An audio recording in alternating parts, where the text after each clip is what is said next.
when I start to look at it. I will call you, I promise. Thank you so much.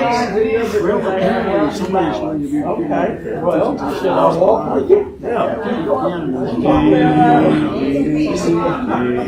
Gannon is a ball player. You know, she's always been interested in it. And she managed to hook up with a guy that this Sherry that occasionally shows up here. Mary. Good to see you. So, that's the crew that's doing something about Disney. I didn't catch the name. Musical dog. Okay. Mary, you know her name is Sherry. She was down here from Happy to be here.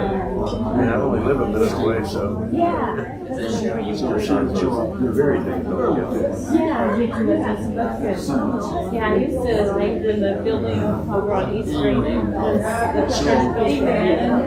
Well, the story according to the announcement was that Good morning. How are you? Ken discovered Sherry's soon-to-be husband at the solstice party at Good morning. James. How are you? On the Good to see you, too. Good morning. Good morning, Sherry. How are you? Well, you know, it's like Alex said, sure you can't avoid touching, but during COVID it could be a bit difficult. Right, you got it.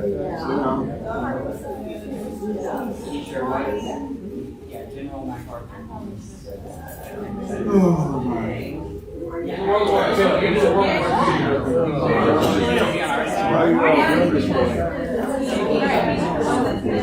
Did you get your hand off?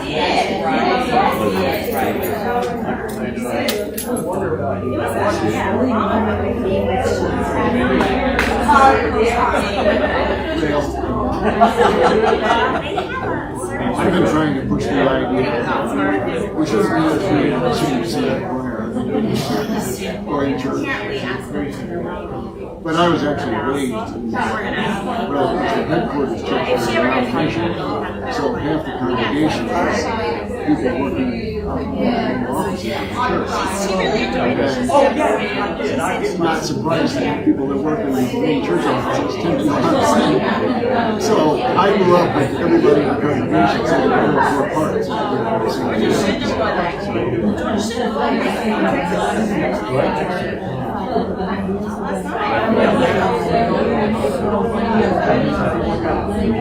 Your ring higher, your ring higher.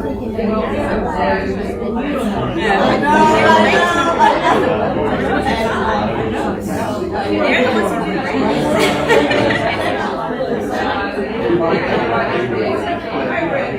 ones who do Almost definitely. Yeah, but they know they're reinterpreting. It's just that that's what it's supposed to be.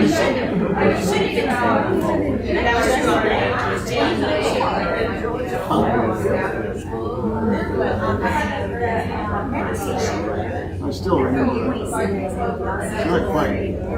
There is the I was praying about the song. I'm afraid we want to keep us on.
He's I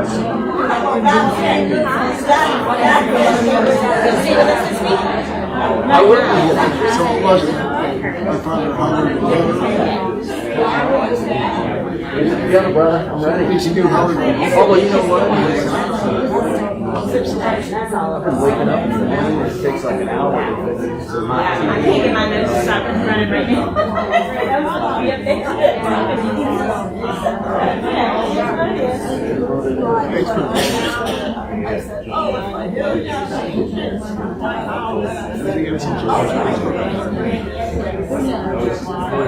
So I sort of do get back.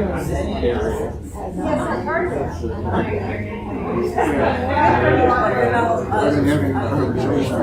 I'm reading Bart Ehrman. Hello. And so I got into a little conversation with Facebook. It was very challenging. She said something about Revelation. She said Revelation. Years ago.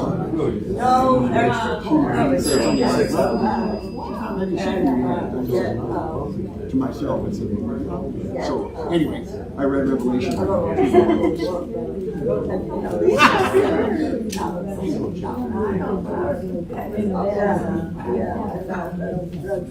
Now,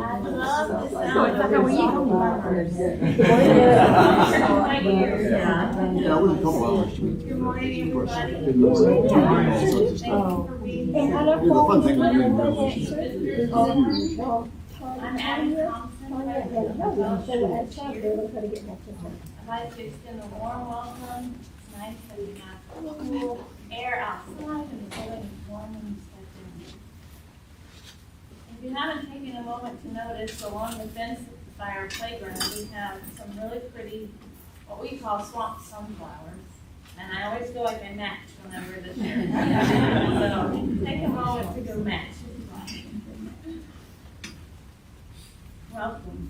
Come, whoever you are, holding various beliefs, whatever your skin color, whatever your age or gender identity, whatever your abilities, whomever you love. You're welcome at the Unitarian Universalist Fellowship of Statesboro. You're welcome in this, our religious home. If you would like to welcome yourself or introduce yourself at this time, I am going to pause, so if anybody would like to introduce themselves from their chair. Well, I'm going to do the honors of introducing my guest. This is Jackie. She's visiting from Las Vegas. She actually has some family here in Georgia, and she also has some business colleagues. So she's been making rounds. I think she just couldn't believe how great this community was, so she wanted to come see it. It's great to have you with us from Vegas. For the month of October, now that we've switched to the second half of October, we're going to share half of our plate that's not designated as your pledge with UNICEF. And I brought, how many of you remember trick-or-treating for UNICEF? Yay! So I went online and I looked up the boxes that we used to trick-or-treat with the coin collection, and they're completely out. They gave so many away this year because after the pandemic they had to start it up again, and so many people requested boxes from their website that they read, so that's a good sign. But they offer this reprintable sheet that you can post or paste onto a box yourself and go around and collect as well. So I'm going to work on that this week and have it available next week. But half of your plate today that's not designated as your pledge is going to go to UNICEF. And I just want to read a brief mission on their website.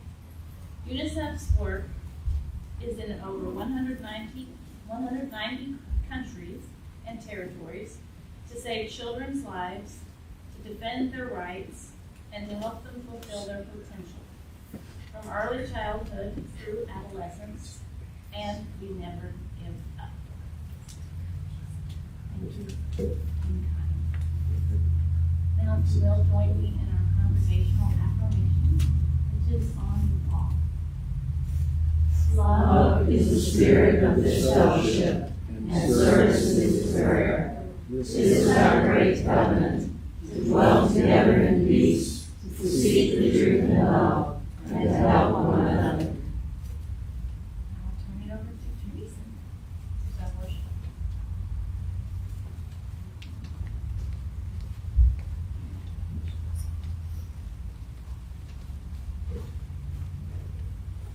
Thank you, Abby. I am happy that we are here together.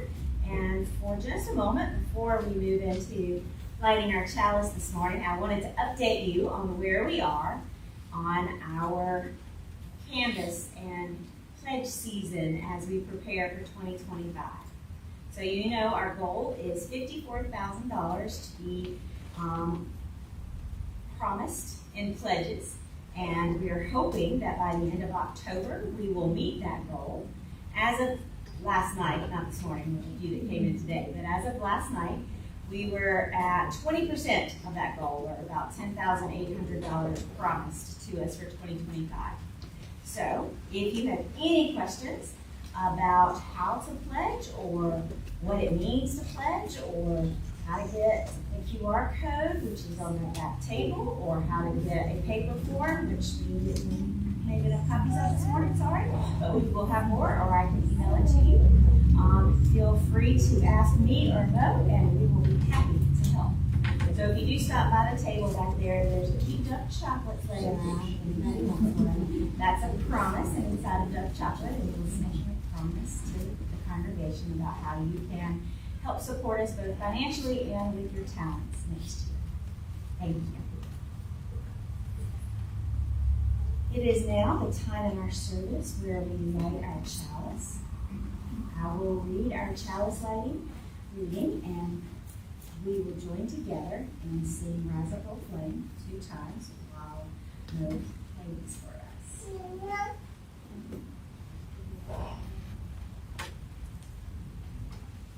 This is our chalice of love and light, uniting us all by day and night. Rise up, O flame, bright glory, show to us beauty, vision, and joy. Rise up, O flame, bright glory, show to us beauty, vision, and joy. While you're standing, I offer you this time to turn and greet those nearby.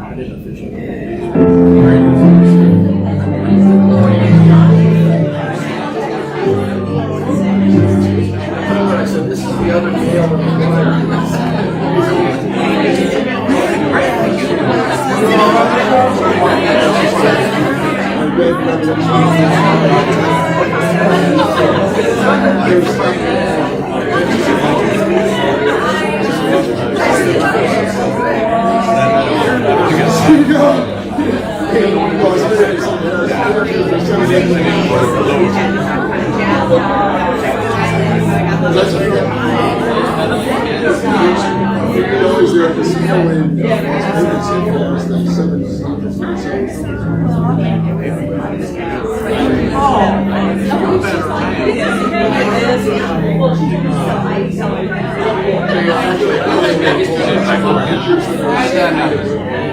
Hey guys, good to see you today. Thank you.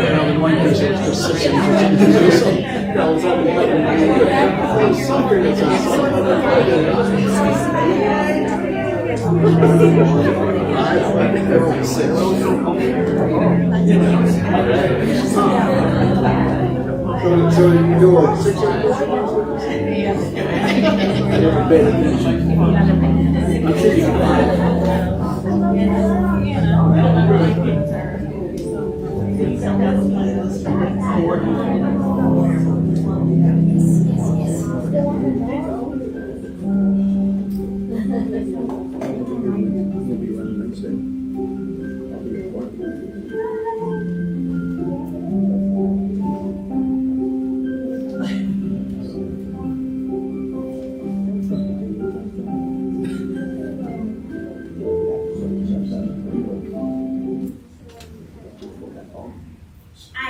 glad that we were all able to have a minute to talk with one another. And now it is our time for the story for all ages. If you would like to come forward and get a little closer and be prepared for us to sing you out after the story, we invite you to come forward.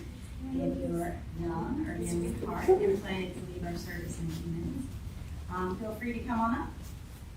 Our story this morning is The Invisible String. The invisible string.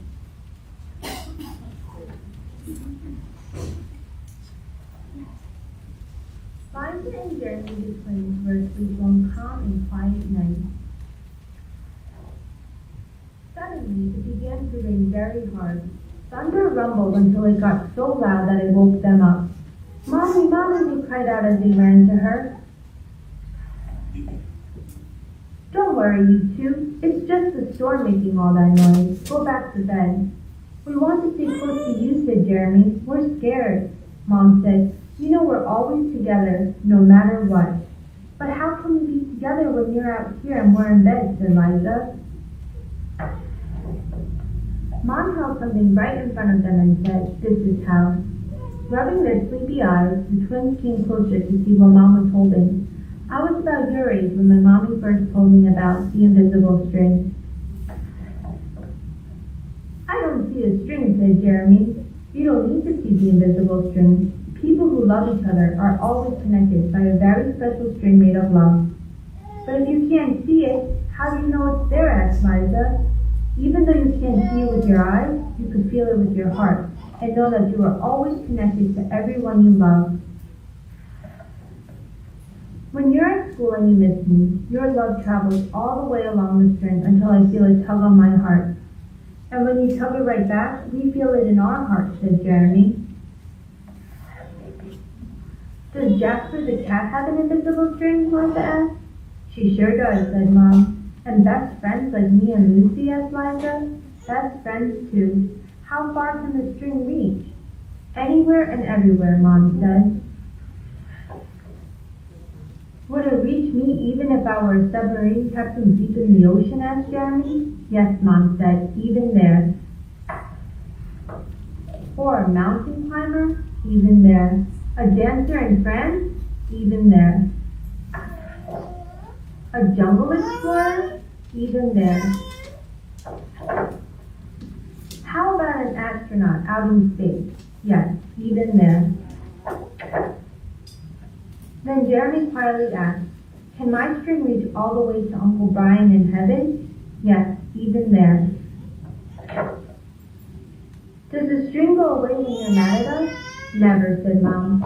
"Love is stronger than anger, and as long as love is in your heart, the string will always be there."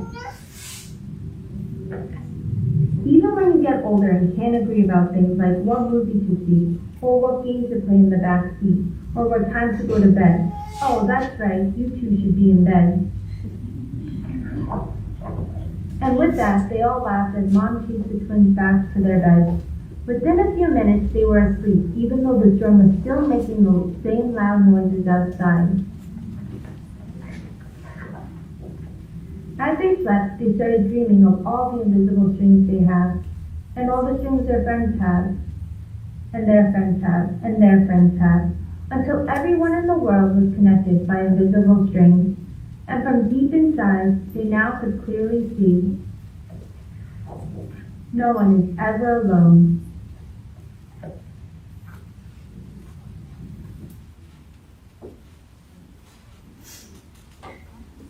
Would y'all like to join me in our affirmation?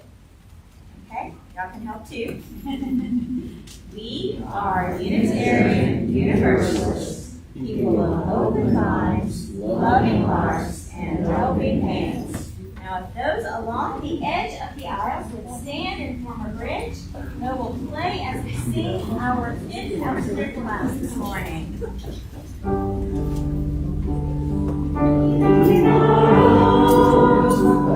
We shelter you. You warm our hearts as you pass through. May our God use us to grow, to help you learn.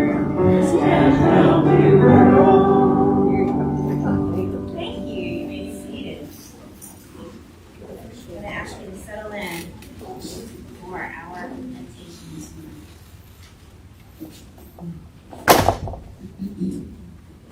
In the unity of spirit and the sanctity of this gathering, let us quiet ourselves and settle into a meditative moment, a time when we can each listen to that still small voice within us.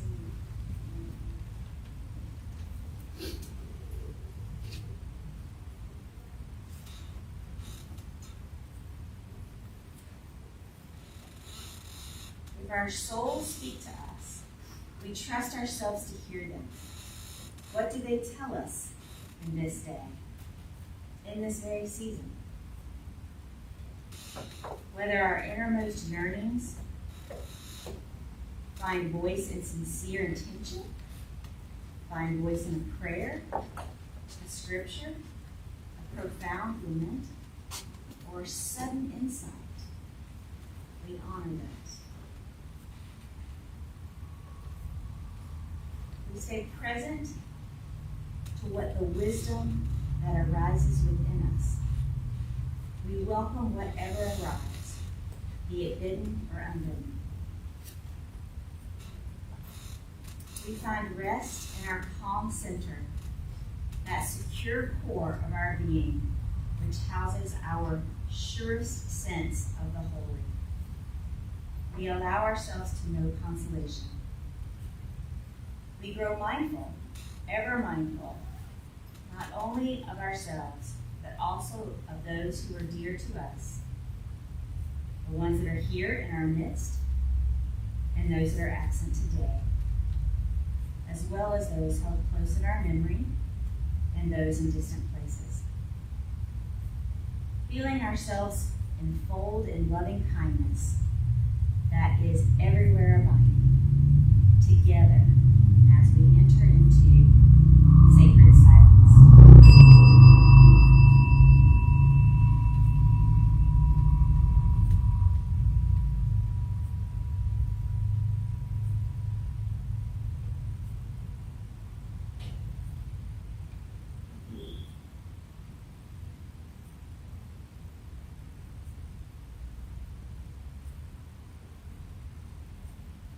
As we emerge from that silence, we see that we are still together. We notice the gratitude we feel in our hearts today. We do not fail to rejoice. We are blessed by the present company and the special time we have set aside for our devotion. We give thanks, O God of many names and beyond all our naming, source of our being, sustainer of our becoming, undying light, infinite peace, eternal good, for this moment of respite and for every tender mercy we have known in our lives and through the ages. In this we speak, now saying, all together, amen. Amen.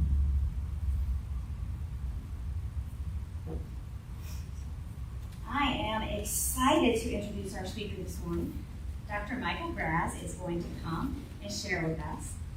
When I asked him for a little bit of background information, he was very humble in what he shared. So I will share what he shared, although I think most of you are aware of his many, many talents.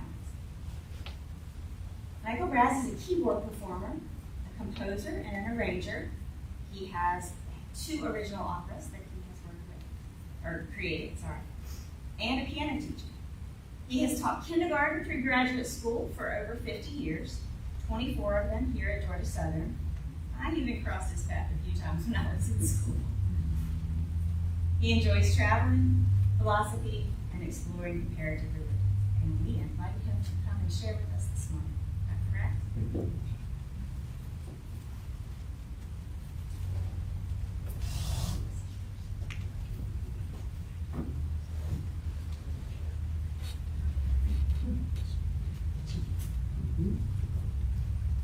As usual, I'm going to use a music stand.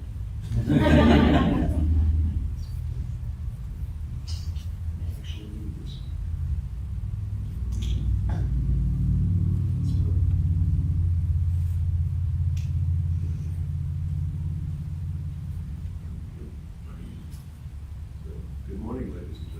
Good morning. And friends and colleagues and everybody that I see here.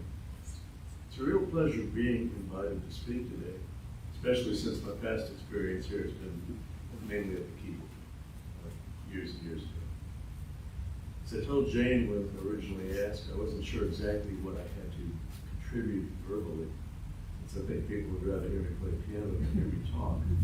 But I thought that I promised to give it my best effort. In 1901, the American poet and later poet laureate of Oregon, Edwin Markham, wrote a poem, actually an epigram, that stayed with me through many, many years, through my whole teaching life, as a matter of fact, over this past half a century. He titled it Outwitted, and it ran, I think it's familiar to most of you here. Okay, you're having trouble hearing me. All right, that's going to be an occupational hazard, the music stand, and the mic being over here. So, testing 1, 2, 3. If I'm standing here, can you hear me any better now? Okay, I'll try to raise my voice. Thank you very much. Okay, we're about to have feedback if we go a little louder. And so we don't want to see that. You can do that just a little bit there. I'll try to speak up a little bit. Okay, I have the music stand in between me here, so I have this so bear with me. Okay, I'll try to enunciate. I'm susceptible to allergies the same as everybody else. So, right, 1901, the American poet Edwin Markham wrote this epigram that's called Outwitted. And it went, he drew a circle that shut me out. Heretic, rebel, a thing to flout. But love and I had the wit to win. We drew a circle that took him in. And how many of you have heard that before? Yeah, I think that a lot of you have heard it there. It's always been one of my favorites. And I'd like to expand on that a bit today, just quickly focusing on what I consider to be the 4 cornerstones of my life. Music, teaching, travel, and service, all with an eye towards the power of communication. It's no secret that we are constantly communicating ideas to others, even as society attempts to shape us through its own communication. For example, I spent the first part of my life being taught how people are different, with varying levels of inferiority or superiority, depending on one's economic status, religion, race, or education. In my early 1950s infancy, I'm sure there's some, I don't know how many of you can say that out there, but I tell people I was a child of the 40s, that I almost missed it. A child of the 40s by about 4 months. But in my early 1950s infancy, I was too young to fully understand what was inherently wrong with a large Miami food store sporting side-by-side water fountains for 4 restrooms. The message to my young brain was clear. Adults know what's best, so this must be okay. Then, in rapid-fire succession, or so it seemed to me, or it seems to me now, things began to change. At 10, I began playing piano. In my early 20s, I began a lifetime of travel. And in my mid-30s, I finished my formal education. I've been a musician for 65 years. From the beginning, performance, improvisation, composing, and arranging have opened up worlds that I couldn't have imagined just a few short years before. Worlds of feeling, inspiration, experimentation, and most importantly, an indelible link with a variety of nationalities, historical styles, cultures, and creators. All, it seems, having something to communicate to me, ranging from the obvious to the obscure. Without turning this into a music appreciation class, I'd like to present 2 examples. And this is where I leave the mic, and I have to speak very loud. I'd like to when I used to teach music appreciation, a long time ago, pretty much back when the earth was cooling, we talked about two types of music, programmatic music and absolute music. Programmatic music is designed to tell a story, to communicate something, but the question is, what story? Now, many of you will know this tune, but just humor me, for the sake of argument, pretend that you don't know it. If I go and I play,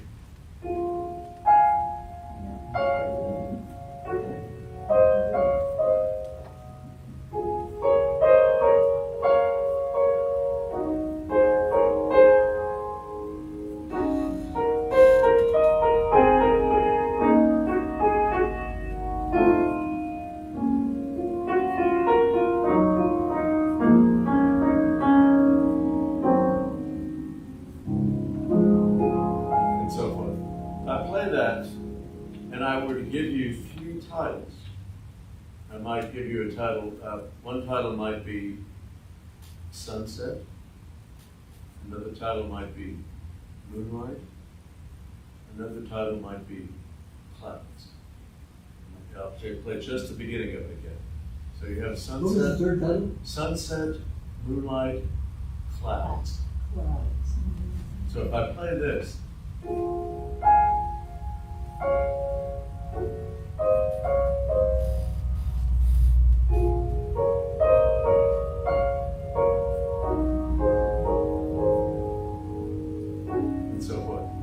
If you didn't know the song before, what title might you give it? And what happened is, in my music appreciation classes, the class pretty much divided itself into thirds. Because you could think of that. All right. So what was the first one? Sunset. Just the idea that it's descending.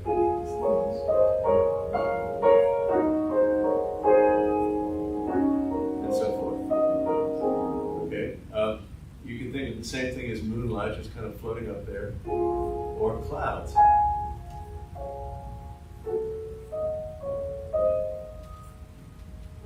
Well, when Claude Debussy wrote the piece there, he called it Clair de Lune, light of the moon. So, in order for it to mean something, the composer has to help us along a little bit by communicating it through a title. Now, Debussy belonged to this, what we call the Impressionistic period of music, where after Wagner, people had to decide what they were going to do if they were going to write music anymore. So, some of Debussy's works actually don't have the title at the beginning. It actually has like a number, and then in parentheses at the very end, by the way, this is what you just played.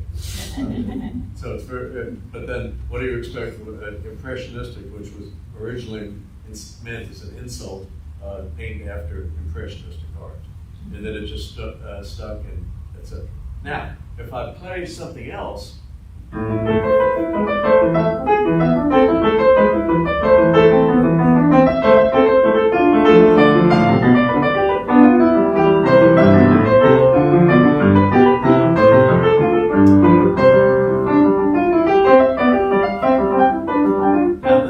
Meant to represent anything. This is not a bird, it's not a mountain, it's not a tree, it's not anything like that at all. This is more formalistic. This is in terms of a particular musical form. And by the way, if you were writing music, the poor struggling composers in any communist regime, like 1970s or 1917 on in Russia or other places, one of the biggest insults is probably after being a tool of the bourgeoisie there would be called a formalist. In other words, you're writing something you have the audacity to write something in a form instead of writing something that promotes socialist reality. And so, but how do you listen to something like this?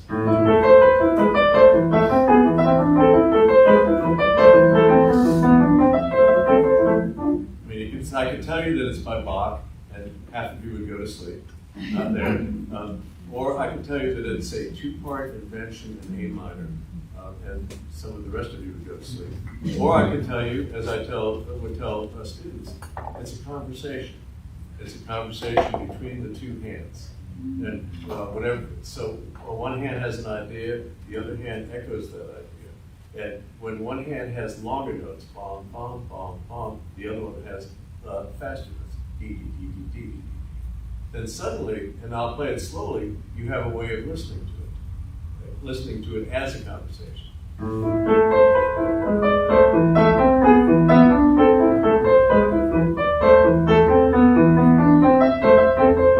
So whenever an idea, the left hand answers. Right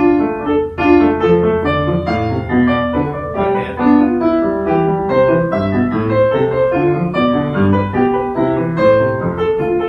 Then the left hand starts. The right hand answers.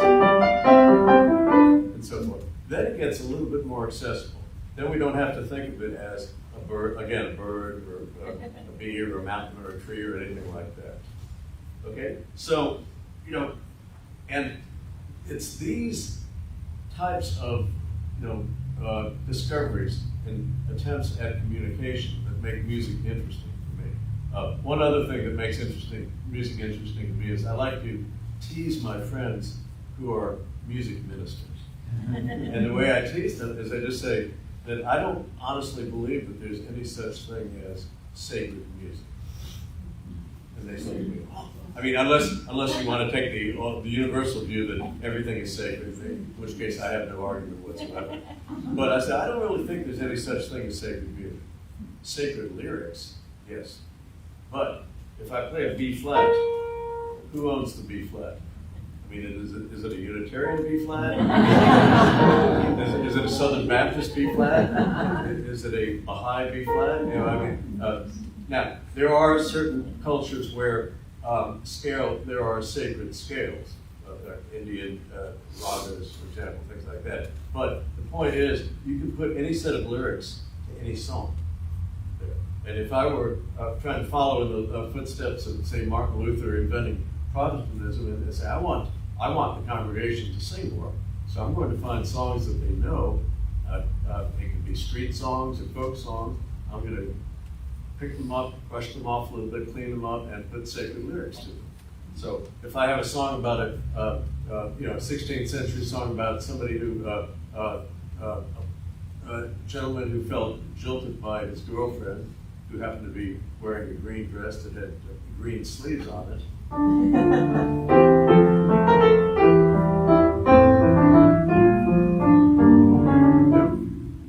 Basically, alas, my Lord, you do me wrong to cast me off discourteously. He talks about my Lady Green Sleeves. And then basically you have a gentleman by the name of William Chatterton Dix in 1865 who comes along and says, well, I want to put some Christmas words to that. What child is this? Okay, so you can put lyrics to anything. That's the point. So if I were trying to go, or if I'm, churches sometimes will take like.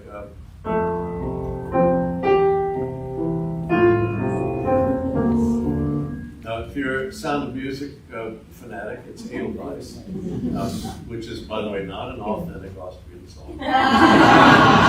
Sorry, that's Rodgers and Hammerstein's special lyric. Say, let's write Austria. And you can put the words, come, oh Lord, come. How many of you heard that before? They do that sometimes, and incidentally, that's why this has nothing to do with the talk today. But that's why when they started clamping down on people abusing copyrights and everything like that, the first people to be sued were the churches. It's one thing to have lyrics saying you can sing it to this particular melody. It's another thing putting the melody and the revised lyrics there without asking permission or doing anything like that. Okay. So anyway, that's the first part of it. That's my interest in music, and my interest in music has no bounds. It's everywhere, and I'm learning new things every day. Or if I'm not, I'm terribly disappointed. Then there's traveling. And originally, my international traveling was music connected, including European festivals and historic musical landmarks and things like this. And this branched out into more general visits incorporating my interest in comparative religions, with a growing realization that each faith had its distinctive aspirational or ethical core and something of value and something to teach. One of the prime reasons I enjoy my travel so much is that, except for the occasions where I teach music overseas at the invitation of a hosting organization, which has really been more of a sharing and give and take, an exchange of ideas, I'm not heading over with the intent of converting people to my way of thinking or believing. I don't proselytize, except possibly as to the value of music, as with my past students in England, Nepal, and China. Because of this, I'm open to a variety of new experiences and ideas, many of which can be unlocked by simply asking open-ended, respectful questions, and then listening. And when I say listening, I'm talking about in the manner that musicians might say, many people hear, but few people listen. Or an artist might say, many people look, but fewer people see. So we're talking about a very specific thing. I'm not trying to say, hey, I'm better than you are. I'm trying to say, can you tell me about it? Tell me about yourself. Tell me about the situation that you're in. And what would be useful for me to know? And then I keep my mouth shut. At least to listen to the answer.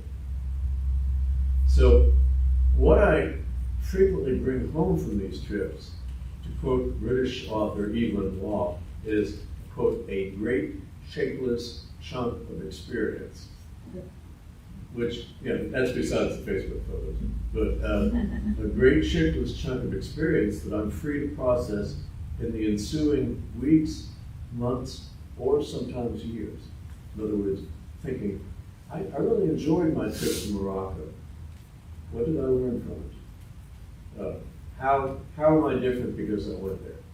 Or am I? Then, after traveling, there's teaching and learning, which I consider to be the heart of what I do, as well as the ultimate test of communication. How many teachers do we have? Okay, you understand? Okay. All of my university degrees are in music education. And though I happily perform and compose, I have yet to encounter any area of music quite as important to me as the transmission of musical knowledge and skills. As Hungarian composer, musicologist, and educator Sultan Kodály so aptly stated, it is much more important who the music teacher is in Statesboro, which is a small town in extreme northeastern Hungary near the border of Slovakia and Ukraine. That person in that school in that small town is more important than who the director of the opera is in the capital, Budapest. Because if a director of the opera, if they're poor at what they do, they fail for 1 year, then they're replaced. A failing teacher, however, a poor teacher keeps on failing for 30 years, killing the love of music in 30 generations of children. So that's why, and I've always kind of maintained that. It really does matter. And among the principles that guide my teaching are the ideas of direct and vicarious learning, Howard Gardner's theory of multiple intelligences, and the question of whether appreciation of the subject can be taught. Now, vicarious learning is simple. Direct learning, I put my hand on a hot stove, I burn my hand. I've just learned that I can burn my hand by putting it on a hot stove. A friend of mine puts their hand on a hot stove, they burn it, and I have a choice. I can learn from what they did, that vicarious learning, and not have to repeat the experience myself, or I can go back and not believe that it's actually happened and have to do it myself. which unfortunately most people have to learn directly. They have to literally and figuratively get burned. Yeah. So that's one thing. Howard Gardner's theory of multiple intelligences, although people debate about it, this was an answer to IQ tests. And are you smart or are you not smart? He defined originally 7, and then later an 8th one was added. But his multiple intelligences were logical, verbal, visual, bodily or kinesthetic, musical. I'm glad that we got a category all by ourselves there. Interpersonal, how I relate to other people. Intrapersonal, how I relate to myself. And what I think of, what I dream of and everything like that. And naturalist, the big, wide, wonderful world out there. So the question is no longer, how smart are you, but how are you smart? Now, lastly, probably the most challenging and most memorable at the same time, tests of communication in my life have been in those areas of building or rebuilding organizations or individual relationships. In these instances, ranging from rebuilding a New England children's choir, actually a musical organization choir that had suffered a scandal, to sharing a vision of a future downtown arts center with some highly skeptical individuals, to reestablishing a constructive relationship with a former foster child after a disrupted pre-adoptive process.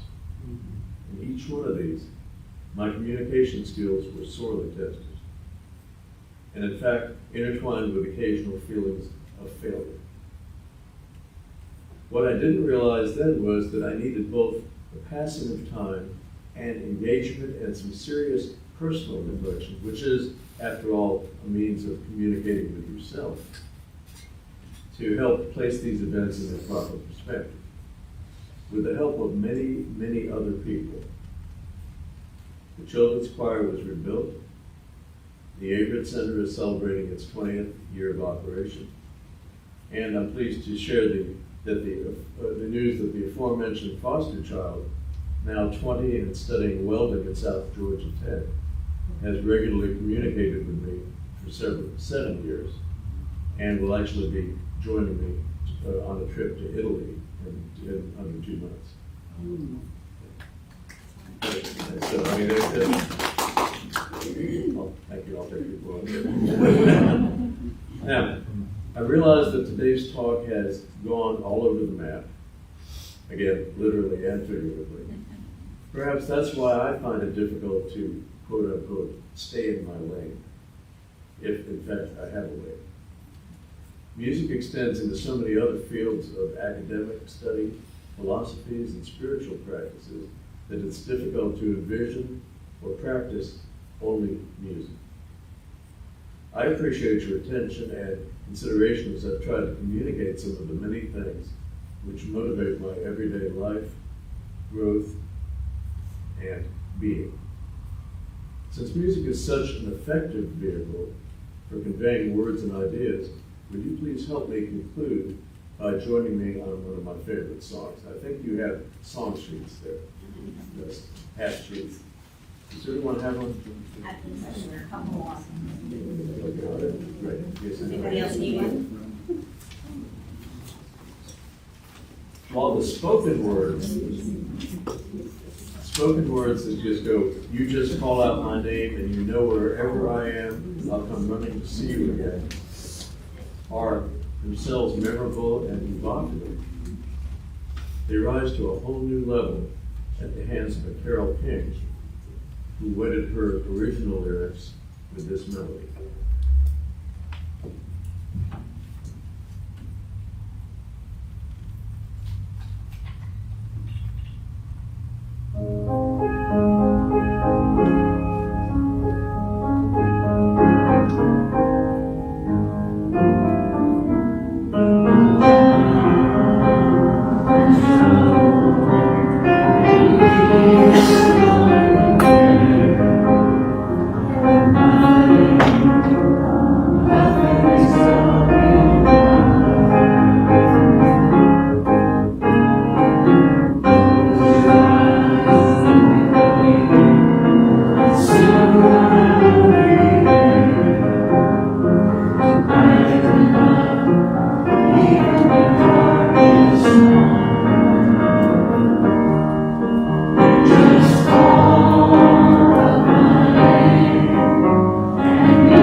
Thank you, Dr. Braz. We certainly appreciate not only hearing you talk, but hearing you play. I hope you will be able to stay with us for a few minutes after the service, and we will circle up and have some time of discussion where we hopefully can hear more about your thoughts and share some of others. Great. It's now time for our offering. I will ask you to remember that anything you place in the plate today that isn't designated as your pledge will be shared with UNICEF and their work to keep our children all around the world.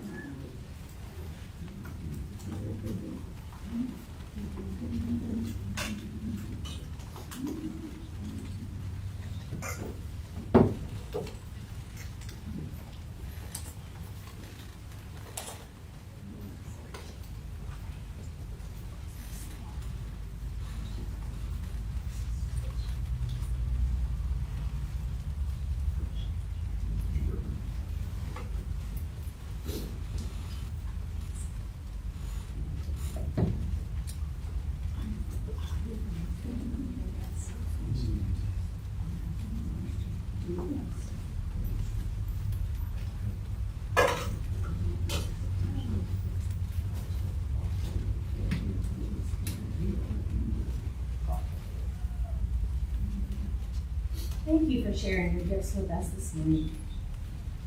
It is time now where we can continue to celebrate our connections to one another by sharing our joys and concerns. I ask that if you have a joy or concern that you would like to share, that you either come forward, tell us your name, light a candle, or drop a stone for your sharing, or you can share from your seat. Just let me know, and I will light a candle for you.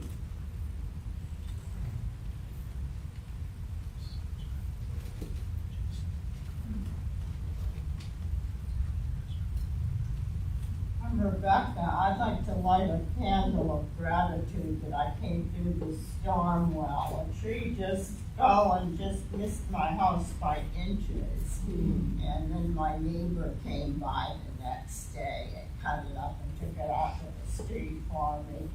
This is also a candle of sympathy for those who didn't fare so well.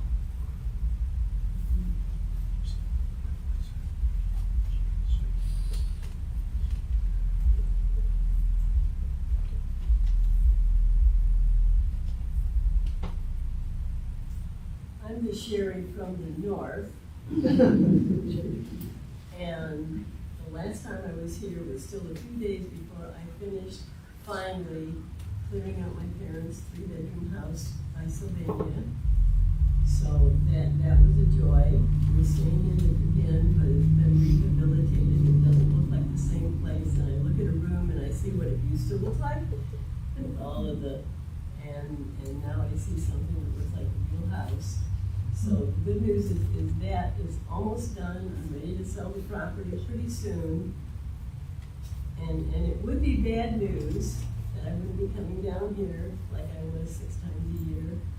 But David, who's from Canada, wants us to take a little piece of that property and make something we can come back to.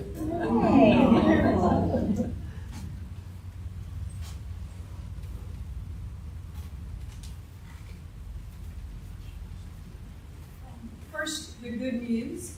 I heard from Matthew and Sarah. You know, Matthew's been in the hospital dealing with having chemo to deal with his recently diagnosed leukemia, but he's responding to treatment well enough. They actually let him go home. He's doing the chemo at home.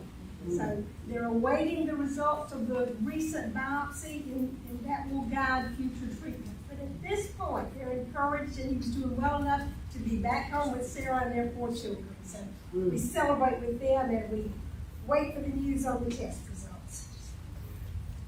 And then the other thing I'd like to share this morning is a concern for all those folks who were at the Gullah Geechee Festival. Have y'all seen that yet? Yeah, the Gullah Geechee Festival over on Sapelo Island was concluding when people were leaving and a dock collapsed. And so a lot of people were thrown into the water, and sadly some of them lost their lives. And of course it was traumatic for everyone there. So we hold in love and light all those affected by that. Yes, we do.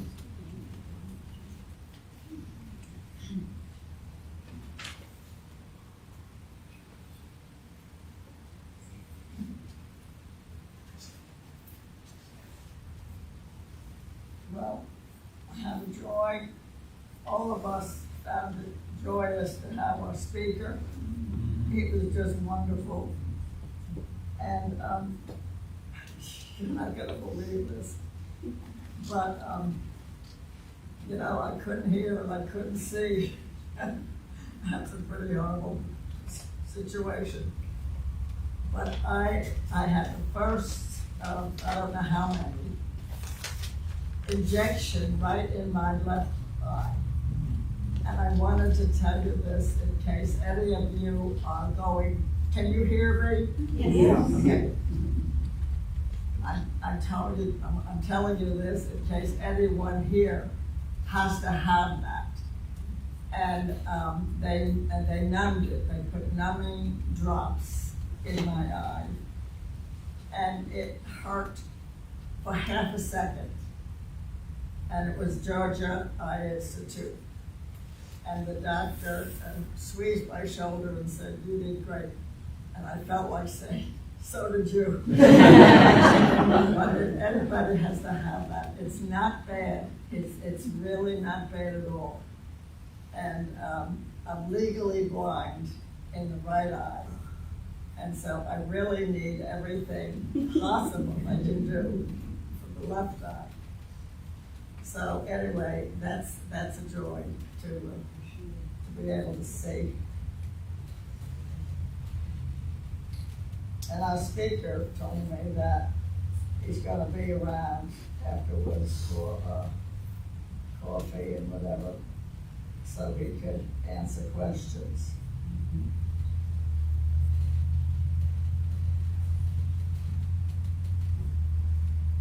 Okay.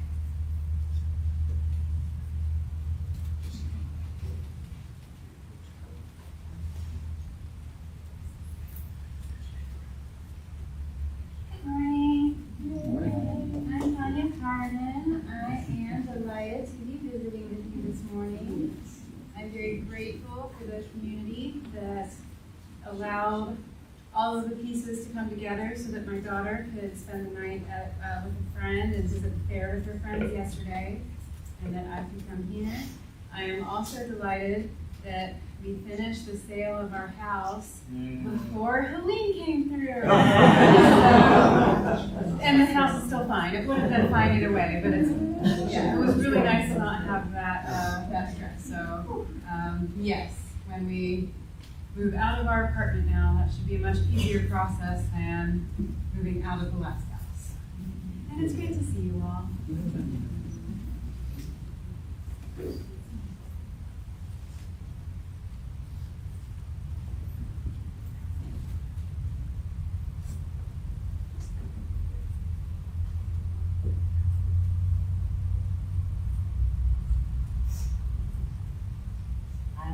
Final candle for those joys and concerns that we brought with us this morning, but remain unexpressed.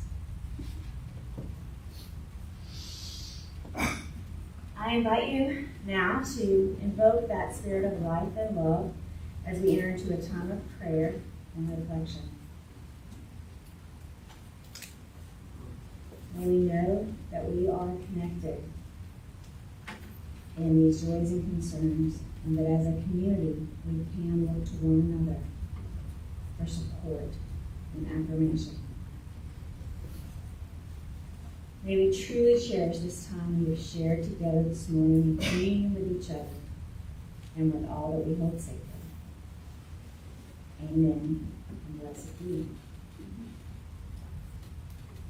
If you will, please join us as we sing Spirit of Life. Who's going to give us an introduction and then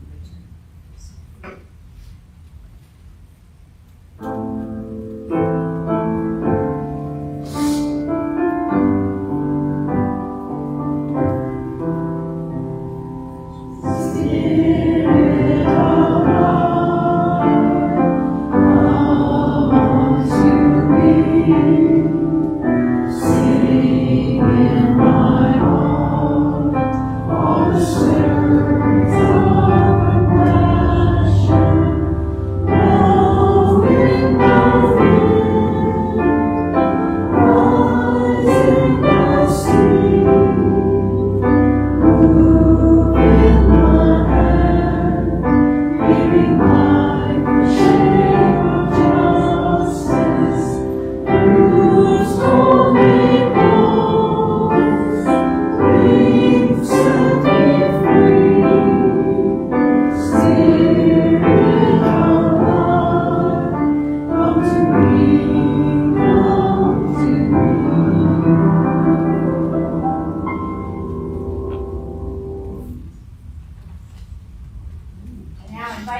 are at home worshiping with us, to extinguish any chalices you have there, but we will extinguish ours together here. Please share with me these words. We extinguish this flame, that not the light of truth, the warmth of community, the fire of commitment, peace we carry in our hearts until we together again. Do we have any announcements this morning? I just got a message from Kiki Cannon. She's watching at home. She asked to remind you that there is an Esperanto Baha'i service here at the church this afternoon at 1:30. Is it a Baha'i service? No, here. It's here. It's here.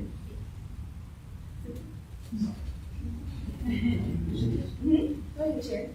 And Kiki, we are joining Kiki, David and I. And does everyone know what Esperanto is? No. Then I haven't been. We met 20 years ago because of Esperanto when we married last November. I call it the language of love. 1:30, and we've got some light lunch to induce you to stay. And you don't have to be a fluent speaker to come, right? And then it's us. So I just wanted to let everyone know we have a team for the Unitarian Fellowship has a team at the Alzheimer's Walk, and the walk is going to be Saturday, November 2nd, up at the RAC, and you're all invited to come. You don't have to donate to come, but we have a team, so if you want to come and walk, that's great. If you want to donate money, that's great too. And for those of you that have Unitarian t-shirts, let's get those on and get out there and walk for this really good cause. So if anybody wants any more details, I can sign you up to our team with a QR code, and you can, like I said, you are not obligated to raise money, but if we raise money, that's great. But I just would really love to see a good turnout. So it's Saturday morning at the RAC at the University, November 2nd. So see me if you want more details. What time? Well, they're saying show up at 9, and then the event starts at 10, so I'm thinking somewhere between 9 and 10. Teresa, this is a common an announcement / question for Abby. Traditionally, we have asked the children to trick or treat on the Sunday before Halloween, which would be next Sunday, right? So just no. We're not doing that? No, we're not. So I'm glad you asked. Okay. We